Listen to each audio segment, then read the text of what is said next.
Yo guys, how you doing? Hope you have an amazing day. This video is going to be a little bit different than usual. Talking about his training is going to be Jon Brown. Jon is my good friend and one of the best arm wrestlers I know. He's not really known outside of US besides his Hand Control Worldwide podcast, but if you didn't yet, you should watch some of his matches. He's really a technical master, and I know he has some specific methods to his training. So I should shut up already and let Jon talk.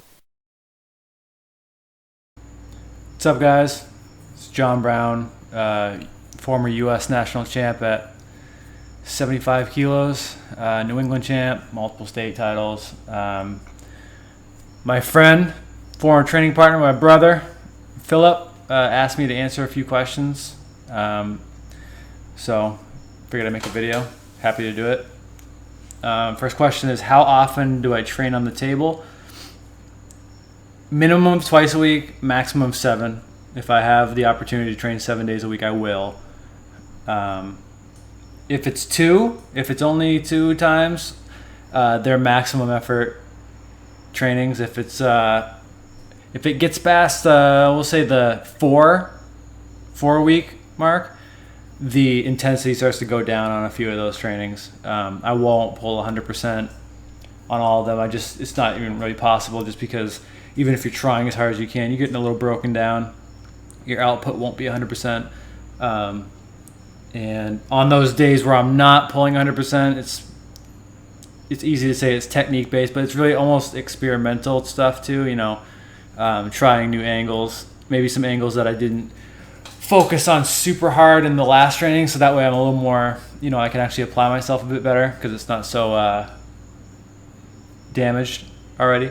But yeah, 2 to 7, 2 minimum. It's always worked for me, and it wasn't always like that. I had to build up to that over the years. At first, it was once a week, pretty standard. Do I have a structured training, and should there be a structure for beginners? Yes.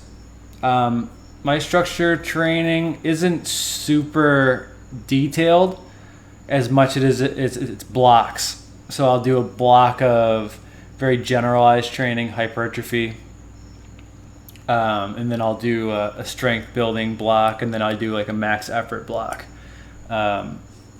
So the training within those blocks can vary quite a bit. They're not super detailed, but those blocks are kind of important to me. And the blocks of like hypertrophy and generalized training is furthest out from an event, and the strength training is in the center, and then the max effort really is the icing on the cake, as you could say, and that's the whatever event I'm preparing for. And should beginners have a structured training? Yes. I think outside of the table, it should be the intensity should be lower, just because it's a painful sport. Everybody takes a little bit of time to adapt to it, and your numbers are going to go down anyway, so you might as well plan for it and do things correctly. Wait for your body to adapt, and then you can kind of ramp it up a bit. How long is a session of training on the table? A minimum of 2 hours. I've had many trainings that go 4. But really, you can get a lot of work done in 2 hours. You can get a lot of work done in an hour if you're really focused, because there's plenty of people that go to training for 2 hours and they don't even get on the table for the first hour. So you can do a lot of jaw training. You can talk about it a lot while you're there, but get on the table, do some work. There's of course always time to talk about techniques, or talk about training, or talk about whatever matches coming up, anything. But if you're really dedicated and getting your work in at training, 2 hours is enough for sure. And also, I should add, I believe that the last half hour minimum should be dedicated to tournament simulation. King of the table is a great way. You can even drop brackets. It doesn't have to be weight or anything like that. Or you can do like a bracket from lowest to lightest to heaviest, and just have like a mini tournament or a king of the table, round robin, anything you want. You don't have to keep track or anything. It's not important, but it's important to train how to compete. And I believe, for me personally, at the end of a training, you're probably not going to get injured because you're already beat up, you're already really warm. And also, if you can focus and get good fair starts when you're tired, you will be so confident once you're fresh and you show up to an event. So my 2 cents anyway. It's always worked for me. How many times training in between sparring?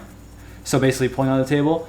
Okay, so there is no need to take off any time after being on the table. No need for that. And here's the thing. You should be training more than once a day if you have time. There's no reason why the human body cannot have a morning and evening training session. No reason why. Does it have to be the same intensities? Nope. Does it have to be the same movements? Nope. But you should be getting your body paying attention to what you want to adapt. Your body needs stimulus to adapt. So you got to give it to it. Should you start off, if you're brand new, by training twice a day? Probably not. But if you're in the sport for 2 or 3 years, you should be pretty well adapted to minimum once a week on the table. There's really no reason why you shouldn't be training something 7 days a week. Even if one of those days is strictly low intensity, even low volume. If you're really broken down, you're probably not going to be that broken down. But so how many times training in between sparring? As many days there are in between my training sessions. So it's an everyday thing, and multiple time. No reason not to. No reason. More compound exercises or specifics. The further away I am from competition, I do more compound exercises. Whether it's weighted pull-ups or some bench press. I've been kind of peppering in the bench press lately, just after recovery. Weighted pull-ups are a given. Those never really stop. I think they're just good. If I'm real far away and I don't care about my weight, say maybe I'm getting ready for something at 176 and I'm waking up at 165, so I have a lot of wiggle room. Squats and deadlifts, mostly squats, not so much deadlifts. Deadlifts are hard. We have, my training's hard enough on my hands. I don't need to introduce anything else to it. But yeah, compound movements are excellent. There's a lot of talk about hormone production because of them. Don't know if that's really true or not. A lot of people say it is, and they're a lot smarter than me, so we'll go with it, that it is. But anything that's going to let you fire as many muscle fibers as possible, the better. But I will say that I do more specifics than I do compound. And specifics include rotation, pronation work, posting work. So I post off my first knuckle here. To me, it's a worst case scenario. Specific static holds in this direction, so it's not just my bicep, it's actually my side pressure as well. Specific, super important. One-handed deadlifts on a spinning handle with your wrist curled in, super important to me. Very specific. And even the compound exercises are pretty specific to me. Totally, 100%. Whatever your body can handle. Rep ranges, and do I ever change them? Yeah. So I have two thought processes when it comes to lifting. I have recovery, and then I have strength. Recovery is super generic. It's very, it's not real thought out. I just want full range of motion and smooth reps and a lot of blood flow. So I'll load on 5 pounds, 10 pounds max typically, even if I'm just doing like real light bicep work. And I don't even count reps. I don't really find the need. As long as my range is full, I'm getting good blood flow. I just go and until it starts to burn, then I switch to the other hand, do the same thing, and go back and forth a few times. It should be. I never look for gains. I never look for improvement on my recovery. The only improvement I look for on my recovery is how I feel later. And when it comes to strength, yeah, I do change up the rep ranges, but it's usually within those blocks I talked about before. So I might do 8 to 12 reps and then switch to a 5, 3, 2, 1 rep set ranges. So example, first block would be almost like a bodybuilder type of, rep range of 8 to 12 reps, 3 sets, pretty standard stuff. And then once I go to that middle set of strength building, I'll start with 5 by 5, so 5 sets of 5. And then once that kind of stalls out, I'll go to 8 sets of 3. Once that stalls out, I go to 10 sets of 2. So really taking the building blocks of bodybuilding, then taking the building blocks of powerlifting, and then the maximum effort stuff and the 1 rep max stuff is really taking from the specifics of the sport itself. So that's how I view it. Do they ever change? They only change within those blocks. The only thing I want to really change is the weight. I want the weights to continue to go up. Of course, right? We all want to get stronger. Half reps or full reps? For me personally, full reps. If I do half reps, I get tendinitis. And we all know tendinitis sucks. So full reps for me. I wish I could do half reps because I do think there's a good benefit there. Just for me though, I take such a downward spiral because of I get bad tennis elbow. For some reason, if I do half reps, I get bad tennis elbow. If I do full reps, it goes away. So if you're out there and you do half reps and you're thinking I'm getting strong, but man, my elbows are killing me, try some full reps and see if they feel better. But yeah, I don't say no to half reps for anybody. I just say be careful because for me they do not work.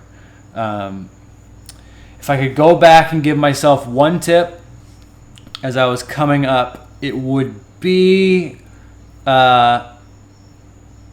understanding how to recover. When I first started, which wasn't that long ago, it was a little under 10 years ago, we just didn't have the same information we have now. And, if you had an injury, if you were hurting pretty bad, it would just rest. You just rest and then you come back when it feels better. And anybody who's had an injury or tendinitis knows you rest, you come back, and it feels like shit still. And now we kind of know that if you have an injury or some kind of little ache and pain somewhere, the best thing you can kind of do is introduce some full range motion, some antagonist muscles, and lots of reps. And you can still use it on the table. You just kind of got to baby it, and you let your training partners know. It was not like that when I started. So if I could go back and tell myself anything, it would be that, because I can tell you now the way I focus on my recovery in training, I feel better daily today doing 4 times as much work as I used to do than I used to back then. And I have some, we as a lot of arm wrestlers, my left arm straightens out great. I can touch my shoulder, and my right arm, that's as straight as it goes, which isn't bad. And then that's I can't get there. So some of those things could have been prevented. I could have had some maybe less. I would have had a lot less roadblocks early on if I would have known how to recover, because I could have fixed some problems that later came back to bite me. So that'd be my number one thing. And also just to listen to yourself. If you feel like you can train a little bit more, then try it. Don't listen to the guys who will tell you that if you train that much, you will destroy yourself, because they're not you. Some guys are super strong men, and they're super strong individuals, and if they train more, they might break themselves down because their output is higher. You might not be naturally strong yet, so you might be able to train a lot more in order to get there. So just try it. If you have a gut feeling, I can do this, go ahead and try it. If it doesn't work out, then stop. But don't listen to so many people, including me. And recovery. That's what I would have told myself. And new puller advice. Okay. So Filip wanted me to talk a little bit about my general advice for new folks. So if you're a new guy right now, we'll just say you've never even stepped into a tournament, you've never stepped onto a training table, never even stepped onto a table. What would I tell you? I would tell you to find a team first. Most people in the sport find their first experience in arm wrestling is through a tournament, which isn't terrible because there's novice classes, so that's cool. But in any other sport, if it was boxing or if it's jiu-jitsu or if it's judo, taekwondo, you never walk in and just go, I want to throw some hands with some people. Can I do that now? And they say, sure, just pay your $25. It doesn't happen that way. You find people that can teach you how to do this. You train and you practice and you do all this stuff, and then you find an event to test what you've learned. And that's how this sport should go as well. It very rarely does. I'd like to change that because, to be honest with you, there's so much more you can get out of a training than you'll get out of your first tournament. First tournament, you have 2 losses, and then you're out. A training, you can lose unlimited amount of times until you feel like you just want to stop pulling. You can lose that many times. You can ask questions.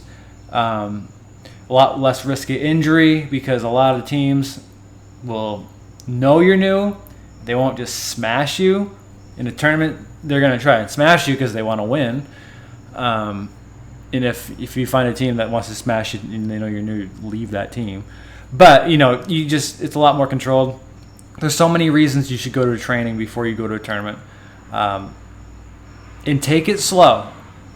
Go real slow. You don't have to pull 100% right away. Everybody wants to pull 100% right away because it's fun. It's a lot of fun. But you'll probably won't be the same for about a month. Pretty common. Something's going to hurt on you for about a month, if not everything. If you go all out. And then, hey, if that's who you are, don't let me stop you. But man, I think it's so much better just to kind of ease in. You have plenty of time. This is not a quick sport, so you have a lot of time to get better. You don't need to get better week to week. It doesn't usually come along like that. You'll notice month to month. If you're awesome, if you're great at adapting to this, it might be every 3 months you notice something. So yeah, take it slow, and that includes every match. Don't be trying to do anything quick. Do it right. I don't care how slow you have to go. I tell some of the newer guys I know even today, I don't care how slow you have to move. I want you to do it right, and then we speed it up. It's very difficult to do, and that leads to like kind of the biggest point. If I had to tell any arm wrestler, period, not new arm wrestler, just any arm wrestler, it's a great lesson in life. Do not let your motivation outrun your discipline. Because it's a very addicting sport. It's a lot of fun. You'll be thinking about it all the time. You'll be studying it all the time. All that stuff's great. That's such good motivation. Everything's easier with motivation, but the discipline to do it correctly, you don't want your motivation and your excitement to outrun that.